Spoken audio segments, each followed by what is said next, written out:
Hi guys, Jess here and welcome back to another Scrappy Sisters Scrap September. This prompt today is the twine/thread prompt and I chose to go with the idea of thread. So I've just used sewing thread, like machine stitching thread, that kind of thing, and you'll see a little bit more of that as my video progresses.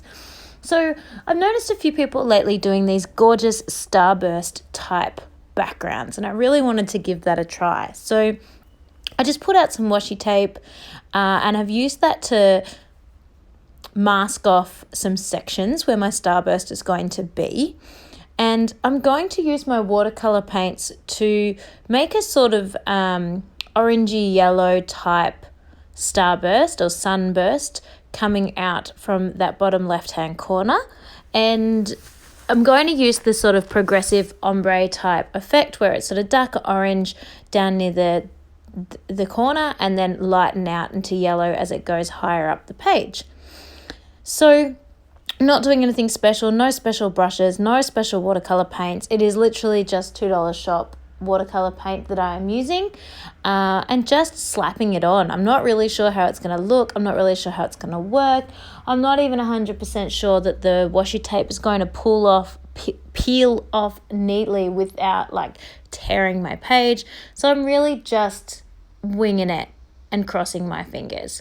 So quite happy with how the colors are looking. Really love that orange. In hindsight, and you'll see this once I've peeled off the tape, that bottom left-hand corner is a bit blank because of where all the washi tape joins. I actually probably should have added a little bit more to that corner, but anyway, we'll deal with that.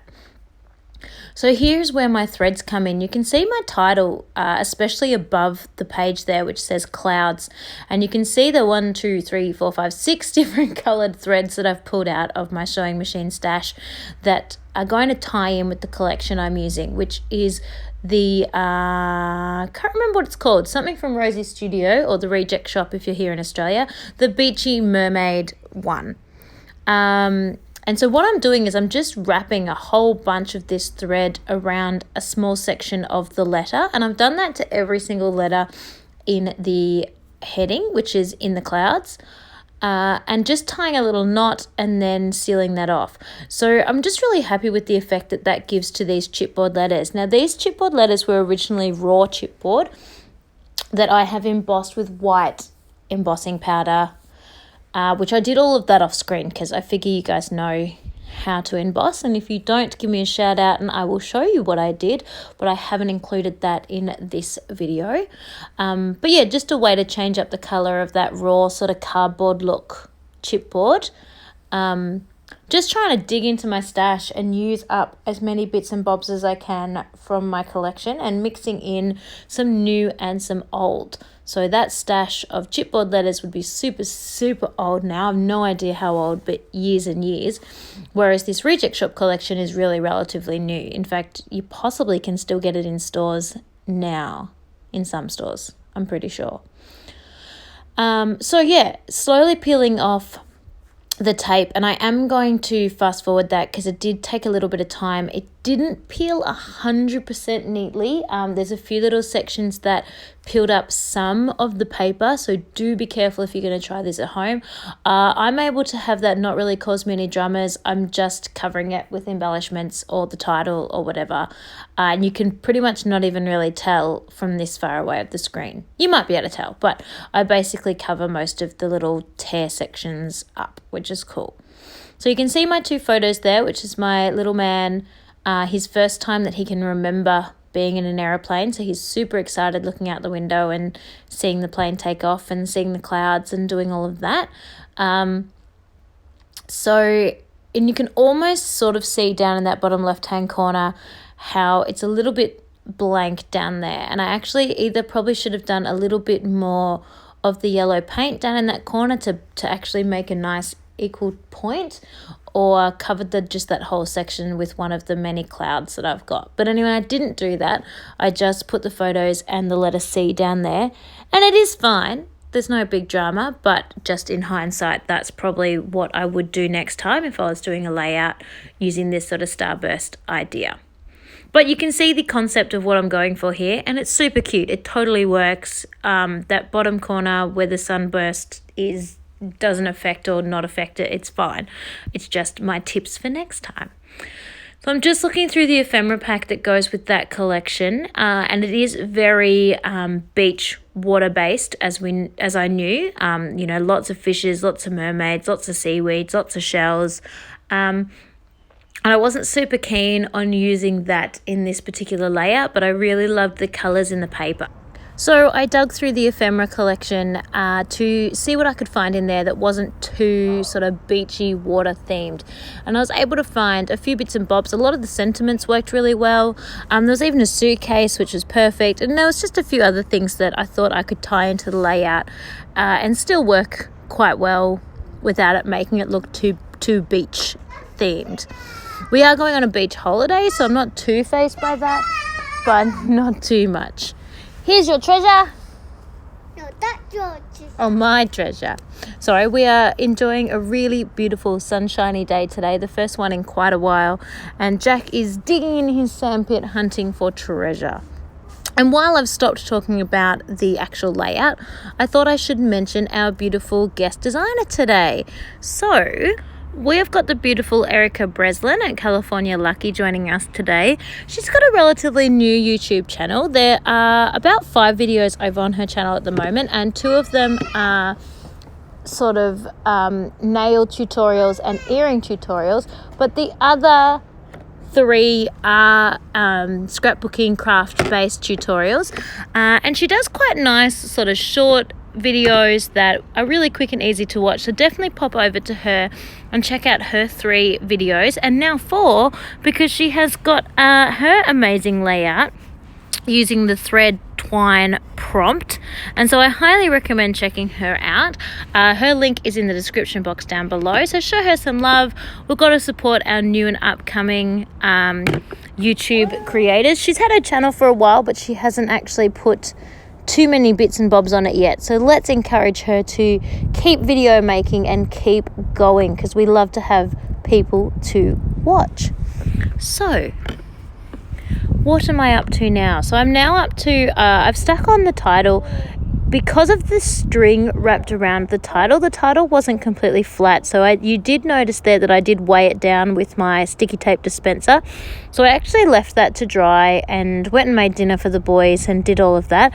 And I've come back now that the title is dry and it is secure. And I'm now having a look at the clouds. So the clouds are a cut file from Confessions of a Paper Addict store. They come with hot air balloons, I do believe. View from above, I think they are called, and they have hot air balloons as part of the cut file. But in this particular layout, I really only wanted the clouds because I knew I wanted to put it with my flying photographs. So I cut them out and then decided it wasn't quite enough. So I then traced around them on the coloured paper and just cut out the full size as well. But I didn't want to ruin... That went a long way. I didn't want to ruin the look of the really beautiful swirly part of the cloud. I really wanted that to be its own feature. So I'm not completely backing them 100%. I'm sort of off-shadowing them as well. And I have backed a couple of the clouds in vellum because I really just love that soft look and feel that the vellum gives to a layout.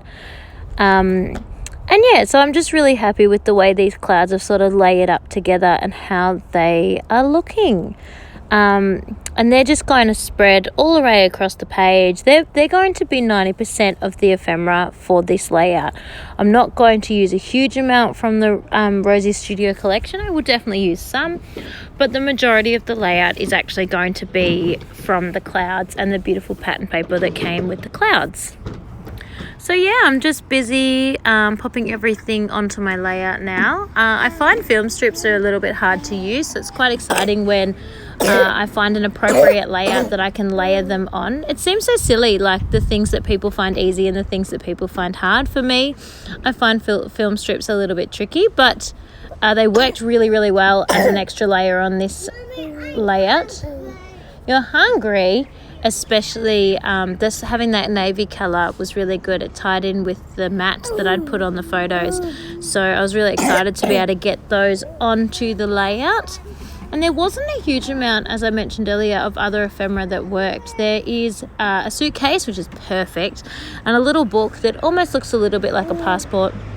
We are certainly not going interstate. We're only going interstate. We're not going international. We don't need a passport, but it works for the theme of the layout, which is totally fine. And then there's like a little buoy or a lifesaver ring or something that I figured could just work in itself, just being it just looks like a stripy circle, I guess, so I was hoping I could sort of get away with having that on the layout. And then other than that, there wasn't a huge amount of other ephemera except for word sentiments that worked. But because there are just so many clouds on the layout, I figure that that's going to be fine, and that's going to be the general gist of the layout. So I'm popping the photos up with foam, but hindsight again, wonderful thing. That first photo I stuck down underneath the inn, it's not high enough. I actually really want that photo a lot higher than it is, to be more tucked under the word in, similar to the way the other photo is tucked under the word the, but I haven't, and that it is what it is, so we'll just keep on rolling. It's actually really a blessing and a curse to do videos like this when you look back over your layout and having a different view, that overview from above where you can see so much more. I noticed things that I wish I had have done a bit differently, or I wish I had have changed. In no way does it, ruin the layout or anything like that, but there's just those little things that you pick up on watching your layout in later times, which, is, as I said, a blessing and a curse. So I am using a lot of glue these days. This is the Mont Art glue, which is just a white PVA. It is nothing special. I know a lot of people talk about the Scotch tacky, quick dry tacky glue that they really love. I have no experience with it, so I can't say whether it's good or bad. I'm sure it is great, but it is a little bit expensive. And so for me, I find that this quality glue is totally fine. From my personal experience, it is not a super quick drying glue, but I actually quite like that because I am a little bit indecisive and I do move things. So having that tiny bit of wriggle room to be able to move it a little bit is pretty perfect. And it dries quickly enough that it's not that big of a problem. Now, remembering that I do live in Australia, so I'm not a very, very, very cold and wetty kind of climate. Obviously, we do have cold and wet weather in winter, but I would also have a heater on, probably, knowing me. So yeah, I don't find that my layouts take a long time to dry, and I don't, pull out a heat gun or anything like that to assist in the drying or anything. So that's just my experience with the glue. So the clouds, as I mentioned, I just traced around the edges to get this sort of perfect background shape, but I didn't back them behind those white cut files because I really loved this look of the sitting off center. I did back a couple of the clouds in vellum, not all of them, but a couple, because I just really love that soft sort of muted effect that gives the page, and I think it just makes those clouds sort of have a little bit of something different.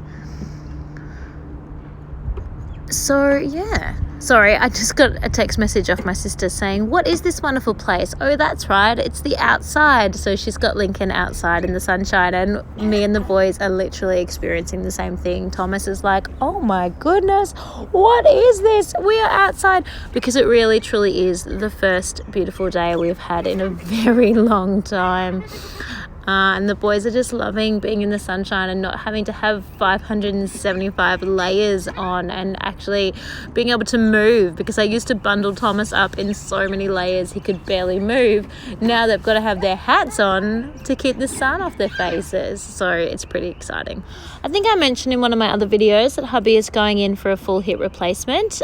So he's in now. He's been in for 3 nights. He's definitely going to have 4 nights, but possibly 5, which I actually hope he does have, because I really would love the longest amount of recovery at hospital with, professional physios and professional nurses there looking after him as he can, because otherwise he's going to come back home to these 2 rowdy boys who I know you've heard a lot of in the background, and I just know that's going to affect the way he recovers. So there's no real reason for the hip replacement. He hasn't had an accident or fallen down the stairs or done anything like that. Unfortunately, it's just a wear and tear injury. He played a lot of football in his sort of teens, 20s, 30s. Does a lot of running, pounds the pavement quite a lot, and just wear and tear. Unfortunately, it's just completely killed the cartilage in his hip, and has really just got extreme wear on both hips, but his left one was well and truly by far the worst. So it was time for it to go. Better quality of life to have that replaced and be able to play with the boys. So short-term pain for some long-term gain, we hope. But that's where he is. Back to the layout, because I'm actually finally using some thread. I'm channeling my inner Missy Whidden here, and I am pulling off the same colours of thread that I used to wrap around the letters and making up a little messy tangle, and just popping those in behind where I placed the word sentiments, and trying to just sort of get a variety of colours in amongst the thread, because I find that the thread is a really great way to incorporate that missing piece of colour in your cluster, which is just perfect here. So just doing sort of 3 clusters of thread where the 3 sentiments are, and then just mixing a little bit of white with one of the other colours there. I didn't like that, sorry, I had to swap the blue because that worked better with the purple. And then just mixing a little bit of white and is it the coral in together to go in amongst the cluster that's around, or the 2 clusters that are around my photos. And I don't have any tweezers handy, so I'm just shoving that in with my little pointy nose scissors, which seems to do the trick. And I'm using quite a decent amount of thread there, just to really make sure you can pick up the colours and see what it is. And I just quite like the effect that gives to each of the little cloud clusters and clusters around the photo. It really just sort of finishes them off and gives a nice little splash of colour. And it definitely plays into the prompt of using some thread in my layout. And once I do that, I'm getting close to being finished. I do like to use a little bit of Heidi Shine, so of course that will come out. But otherwise, I'm not going to do much else to this layout. I did consider adding some enamel dots or some rhinestones, but there isn't really anywhere in particular that I felt they needed to go. I could definitely put them on. It probably wouldn't hurt the layout, but they weren't necessarily missing from the layout. So I get a little bit of gold Heidi Shine, and I actually end up just sprinkling that gold Heidi Shine along the sun rays. So just along those yellow sun rays is where I'm going to put the colour shine today. And I just decided to do it that way because that's just a little bit different from me. Quite often I just sprinkle everywhere or spritz everywhere, and in this way I felt it was a little bit nice to just have the sprinkles following those sun rays and being specifically on those golden rays of light, which was really quite nice. So now that the layout is finished up, I'm going to have some close-ups for you to have a look at. And you can see the thread really, really clearly in these photos. You can also see the way the letters are embossed. You can see the ombre effects in the watercoloring that I did on the sun rays, and it just really highlights how beautiful the different levels are. So, and I forgot to mention, you can actually see that I popped some of the clouds up on foam as well. So thank you for watching. Please like and subscribe, check the description box, and stay tuned for tomorrow.